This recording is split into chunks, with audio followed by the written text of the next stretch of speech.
প্রতিষ্ঠানের থেকে ওরে বের করে দে, না হলে তোর এই প্রতিষ্ঠানেরই বদনাম হবে। আরে আমি ভালোই বুঝতে পারতেছি মইনুল, তো 1 ঘন্টা সময় দিলাম, যা আমার চোখের সামনে থেকে যে জায়গাতে পারিস বাকি 10,000 টাকা নিয়ে দোকানে আসবি।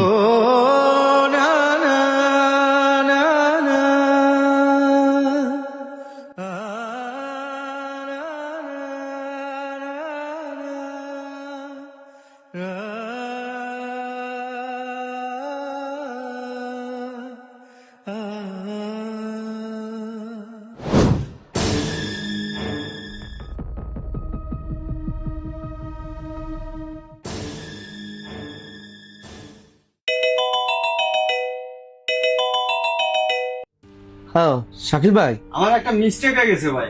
কি মিস্টেক হয়েছে ভাই বলেন। ভাই বলছিলাম ওই যে আমার মানি ব্যাগে আসলে 30,000 না 20,000 টাকা। কি বলেন আপনি? ওই আপনার ভাবি সকালবেলা শপিং এর জন্য আবার 10,000 টাকা রেখে দিচ্ছে, এটা আমার মনে ছিল না। ও আচ্ছা, ঠিক আছে ঠিক আছে। সামান্য শাকিল ভাই আজকে ভুলের কারণে আমি আজকে মইনুলরে এতগুলো কথা বললাম, মইনুল আমি চোর বাটপার বললাম। আসলে তো আমার বিষয়টা ভুল হয়েছে। দেখি আমি মইনুল কোথায় আছে, মইনুলকে ডেকে নিয়ে আসি। ভাই তাহলে আপনি এই জিনিসটা রেখে দেন, ফোন করে মানি ব্যাগটা রেখে আসেন।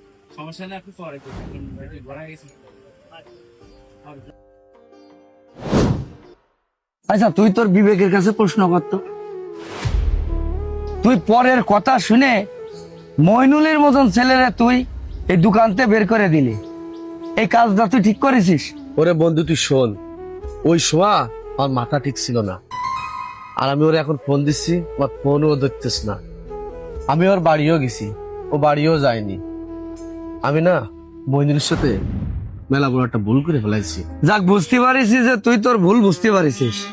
মইনুল অনেক ভালো একটা ছেলে, আসলে তুই যে ব্যথা দিছিস, ও আসলে তোর দোকানে আসবে কিনা আমি জানি না, তারপরেও আমি চেষ্টা করব, আমি তোর দোকানে পাঠিয়ে দেওয়ার ব্যবস্থা করতেছি, ঠিক আছে? আচ্ছা বন্ধু, তাহলে থাক, হ্যাঁ? হ্যাঁ মইনুল, তুই এই জায়গা বসে আছিস, তুই আমার পর রাগ করেছিস আমি জানি। তোর আজ 2 দিন আমি ফোন দিচ্ছি, একটা ফোন রিসিভ করলি না। তোর বাড়ি আমি কয়েকবার করে গেছি, বাড়ি যেও তোর পাইনি।